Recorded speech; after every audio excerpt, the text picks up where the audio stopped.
another episode about dogs. Since this is an entire episode of storytelling, I'll skip the animal story intro. I'll share another piece of news instead. A few people have asked me to set up a Patreon, and I finally figured out my version of it. I can't stand paywalls, so Patreon didn't seem like the right choice. Even if there were no paywalls, you might sign up under the expectation to get some sort of exclusive membership benefit. And I don't want anything related to my podcast or blog to be gatekeepy. So instead, I made things simple. Go to my website at adventuredogsanarchy.com/support. There, you'll find the PayPal button. You can make a one-time donation of the amount of your choice, or, and that's how you'd most support me, check the box that says, make this a recurring donation. This is like doing a Patreon tier where you send a little money every month. My hope is to be able to reduce my work hours in order to be able to make more free stuff. Maybe this system will get me a little closer to this goal. That said, let's start with today's storytelling podcast. Over the next few episodes, I'll share a few chapters of my puppy raising adventures. The first one today is about socialization. In this episode, when I say socialization, I refer to the so-called sensitive socialization period. I'll define this as the time a puppy is able to register social stimuli around them, but is not yet able to physiologically experience fear. We don't have nearly enough studies on this. Most of what we know about early socialization is based on studies by John L. Fuller and John Paul Scott from the 1960s. For a comprehensive overview of their work, check out their book Genetics and the Social Behavior of the Dog. After Scott and Fuller, there's only one study that I know of that seems relevant to me here, and that's the 2015 study by Morrow, Ottobre, Neville, St-Pierre, Dreschel, and Pate. I'm sure I'm mispronouncing some of these names here. This study was published in the Journal of Veterinary Science. I'll link to it in the scribbles from the edge of the universe. In this study, the researchers found that there are breed differences in the onset of the fear response. The sample size of the study was understandably not huge. They tested 33 Cavalier King Charles Spaniel puppies, 32 Yorkshire Terrier puppies, and 33 German Shepherd puppies. The puppies were, and that's also understandable for researchers who don't live with the litters, only tested once a week. That means they may have been up to a week off in their calculations because, let's say, a puppy's fear response is tested every Tuesday. If that puppy's fear response set in on Wednesday, the researchers would only see it the next Tuesday after, causing them to count 6 more days without a fear response when it was already there. That means that the data may be generous in terms of age of onset of fear. In any case, they tested the puppies weekly from between 4 or 5 weeks of age until 10 weeks of age. The tests consisted of novel items, wobbly surfaces, and startling sounds.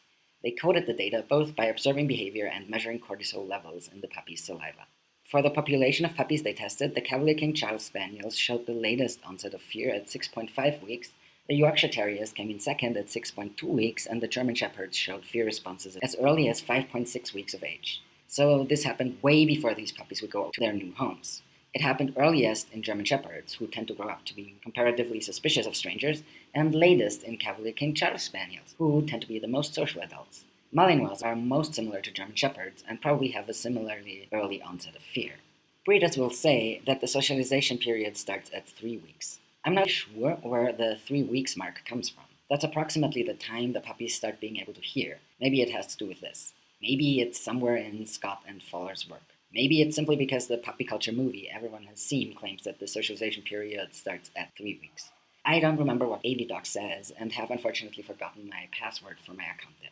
Anyways, because I had no convincing evidence that the socialization period starts at 3 weeks, and because puppies can feel touch, sense temperature, and smell from the day they are born, I decided that, by my made-up definition, the time the puppy is able to register social stimuli around them but not experience fear, as starting the day they are born. So by my definition, it's from the day they are born until the day they show the first sign of fear. On their first day of life, they only met Game and me, a new person and a new dog, even though they had been inside Game for over 60 days.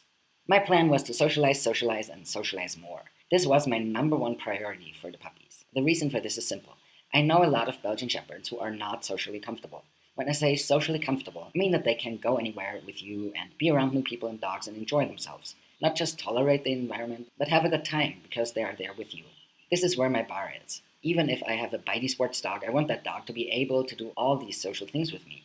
Sports is a small part of a dog's life, and I want to have visitors and visit others and go to urban spaces and places frequented by dogs without worrying that my dog will hurt anyone or be afraid of dogs or people. Game is social for a Mal. She is not social for a golden retriever, but she is for a Mal. What that means is that she's a good communicator and will generally leave dogs alone or make friends with them, and she loves all my friends from the moment I introduce them and usually ignores strangers. If a dog is quote-unquote impolite, she will put that dog in their place. If that dog doesn't respond socially appropriately, game will not back down and keep trying to put the dog in their place instead. That's why I say she's social for a Malinois, but not for a Golden Retriever. I would not expect the average Golden Retriever or Lab to have that kind of grit, but to back down earlier. The average Mal, of all the Mals I know, most of whom are Austrian, is more easily triggered into a fight response around dogs and definitely not this at ease around people. I selected a sire who is similarly social as Game is and has no resource guarding towards dogs or people. The sire, like Game, won't put up with a dog being a jerk towards him, but otherwise he is neutral, friendly, or curious around new dogs. I hoped this was going to stack the genetic deck in my favor. Then my plan was that from their second or third day of life onwards, the puppies would meet one new dog and one new human every single day of their life until they moved out at 8 weeks. I accomplished this for every single puppy. They didn't meet a dog in person every single day, but for every day they didn't meet someone, they made up for it by meeting more than one dog or more than one person on another day. All puppies left around 8 weeks of age, some a day or two early, some a day or two late. Everyone had met over 50 dogs and people by the time they moved to their new homes. Let me share with you what I mean when I say meet. Obviously, when the puppies were just a few days old, they couldn't run up and greet a new dog or a new person. They couldn't even hear or see them, but they could smell dogs as well as get held by a new person. So we started with just about 15 seconds of being sniffed by and getting to sniff a new dog, and about a minute of being held by new people. As they got older, I extended the duration of both these experiences. We combined these experiences at home with visitors and away from home. I didn't have Game present initially, but made sure that the first few people were people she knew and liked and dogs she knew and liked. She was never upset about the smell of a person or dog on the puppies, but as a safety precaution, I didn't want her to be right there when they were that small and being handled or sniffed in case some protective instinct would kick in. And instinct is probably not the correct term here. Once the puppies could walk, I let them walk up to people and dogs and let people and dogs walk up to them. I asked people to touch them too.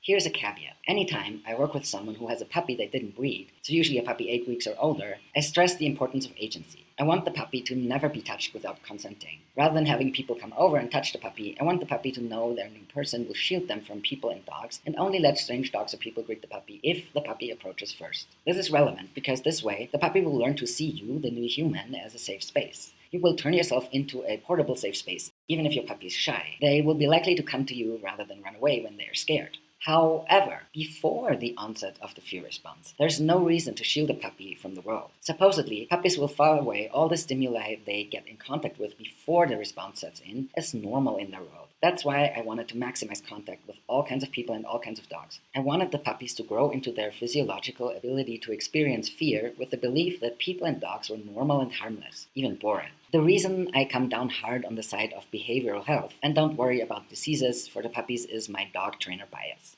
I've worked with a lot of new puppies, and the majority of these puppies has some degree of fear, timidness, or insecurity around new social stimuli. Like when I say the majority, that's I would say 8 out of 10 puppies. In some of them, this slowly goes away over time as we work on it, and in others, it never fully goes away. This is about 50-50 in the dogs I work with. So out of 10 puppies I work with, there will be 2 who are confident around new dogs and people from the very beginning. Then there will be 8 who are not. Of these 8, only in 4 of them will this go away over time as we work on it. And in 4 more, it will never completely go away. That is an extremely high number of fearfulness, timidness, or insecurity. The dogs I work with from puppyhood onwards are usually bred by what my slice of the dog world would call quote-unquote ethical breeders. Those are not random puppies who come from who knows where. Those are several $1,000s puppies. If you listen to this podcast, there's a good chance you know who is considered a quote-unquote ethical breeder by this part of the dog world. If you listen because of the political episodes or you are a pet dog person, you may not know, so I'll define it for you. It is broadly seen as someone who does all possible health tests for their breed or mix, keeps the coefficient of inbreeding as low as possible, is ideally part of a breed club or some sort of organization that gives the dogs papers and whose parent dogs have earned sports and or show titles. The more titles, the better. Key phrases people in this world look for is, quote, my breeding goal is to better the breed, unquote. If this is not operationalized, it means absolutely nothing, but I digress. It is also seen as a stamp of approval if this breeder says they are raising their puppies with the puppy culture and or AV dog programs. Another stamp of approval tends to be lines like, quote, my dogs eat a balanced home-cooked or raw diet, unquote. Again, what balanced means is rarely explained. Another thing people look for is breeders saying they do what is known as early neurological stimulation. You can Google these phrases to learn more. Anyways, I know I'm totally oversimplifying this here, but the majority of these ethical breeders will stress physical health over behavioral health. They will keep the area the puppies are kept in extremely clean and make sure there is not too much contact with the outside world, and that includes outside people and dogs. Most puppies will only have had contact with other household dogs by the time they move out. They will not usually meet a dog other than the mother before they are 3 weeks old, and will usually not meet a non-household human before they are at that age either, and often later than that. I suspect, just from the breeders I know, that most of these dogs will have met 5 or less non-household people when they are 8 weeks old, and most of them will only have met household dogs, which may also be around 5 at the most. Since as a trainer I see these puppies turn out fearful all the time, I wanted to counter this with my early socialization experiment. I spent many hours having the puppies around dogs and people and coaching them through interactions that included mock veterinary exams and seeking out dogs of different sizes and morphologies. As I'm recording this episode on Sunday, June 23rd, the puppies are 13 weeks old. I know that 2 of the 5 puppies are what I'd call socially relaxed. They're either content watching dogs and people go by, or they're curious in approach, depending on the situation. One of these 2 puppies has continued along my own socialization trajectory and has had lots of interactions with people, dogs, and other animals since then. The other one has had hardly any interactions with strangers and non-household dogs since they moved out because their human wants to wait a little longer after the second vaccine. I met them yesterday at 12 weeks and 6 days old in the center of Mexico City. Because I was there, they allowed the puppy on the ground. We were surrounded by cars, bikes, countless pedestrians, some of whom had dogs, and the puppy hit the ground running. She was a rock star, took it all in stride, approached dogs and people, played with abandon with Chai, and showed no fear of anything. Several people wanted to touch her, our human let them, and she didn't mind it one bit. So even though this puppy has only been on the ground inside, she has made human friends in indoor spaces, and she has met cats and another dog. She was perfectly confident out in the real world, with many more people around her from the get-go, and with all kinds of other dogs that happened to be walking around the center as well. This puppy has been carried around outside in a backpack, so while the outside world isn't new, the puppy had several weeks of a break from being outside in the city on the ground. It is hard for me to imagine that a puppy with the typical amount of social experiences under their collar would be this socially confident if they are not outdoors on the ground for a few weeks. As for the other 3 puppies, I've gotten updates, but I haven't met them since they moved out, and the updates haven't been substantial enough for me to say with certainty that they are equally social as these 2 puppies. I'm planning on seeing the other 3 all in the next few months, and will keep you updated.